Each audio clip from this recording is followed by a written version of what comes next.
Welcome to another angler at Quickbite, where I'm going to be talking you through how to tie a self-hooking feeder rig. And it's actually the rig that I used on the recent match masterclass when I fished the open match on the River Yare, and it is my go-to sort of big tidal river rig. That's what it's really designed for. It's those big rivers like the Yare or the Trent. So if you fish those, this rig should be perfect. But I had a few questions on how to tie it, so I'm going to show you that in a step-by-step, and hopefully that will clear a few things up. Now, first of all, I tie mine on leaders. That'll become apparent why at the end of the video. So I use the Matrix Submerged 8-pound leader. And your first job is to get yourself a waggler adapter and slide that on to your leader. Now, I use the Matrix one because it has 4 stops with a little quick change swivel, which is where your feeder goes on later.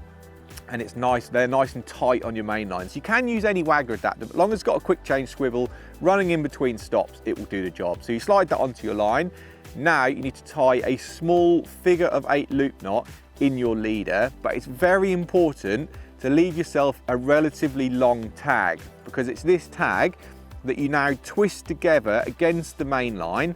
So basically you're creating a twisted boom section, and you want to keep twisting that little tag and your main line together until that's about 4 inches long. And then you secure that off with a double-handed loop knot. So you should now have sort of 4 inches of twisted section, a tiny loop at the end, and then now what you need to do is slide that waggler adapter down to meet that twisted boom. So you've got 3 rubbers in my case on the Matrix ones, then I've got a slide and swivel, and then I leave a gap in between them of, again, about 2 to 4 inches, because that's where the self-hooking mechanism comes out, which I can show you when I clip the feeder on in a moment.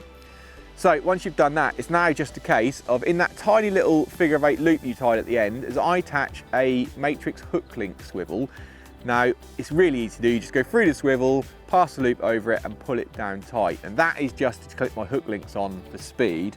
So basically what you do then is I tie mine to about 60 centimeters to a meter. So I just pull off a big arm's length, and then I'll tie another fixed figure of 8 loop knot before trimming it off and then attaching that to a winder. And you can make up sort of however many of these you want for a match situation. You can make 10 on a winder if you want, so you're really prepared and you're ready to go. So you should end up with loads of these made up basically. These are my leaders. And like I said, when I get down to my session, I just unwind them and they're good to go. Now, the reason why I tie them on meter length sections is a couple of reasons. The first of all is because I can just loop to loop this on to whatever I'm using. So sometimes I use braid, sometimes I use mono, but what I don't want is I don't want a shock leader knot which has to wind through my rods and onto my reel, because if your river's weedy, it's going to cause a bit of problems with weed getting along that shock leader knot. So all I do, like I said, I just attach this with a loop to loop, the whole section, onto my main line, and you're ready to go no matter what sort of braid or mono you're then using. Then all it is a case of doing is you attach your feeder onto that quick change swivel, and this is where I was saying about the self-hooking properties come in. So you can see the feeder runs freely in the line, but if the fish pulls and hits that top stop, it's bam, that's where you're self-hooking them from. So that's the rig. All you need to do is attach your chosen hook link to the little hook on your hook link swivel.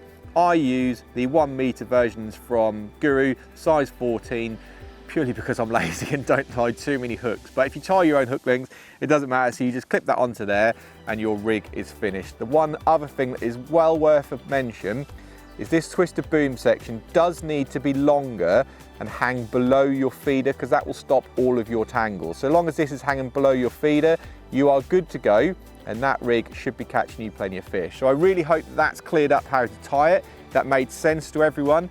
If I've sort of scooted over anything or it didn't quite make sense, please drop me a comment. I'll answer them personally and I'll try and clear it up. But that rig will catch you plenty of fish. And if you're interested in any of the components that I use to tie my rig, what I'll do is I'll pop a link in the description and you can grab a few bits yourself.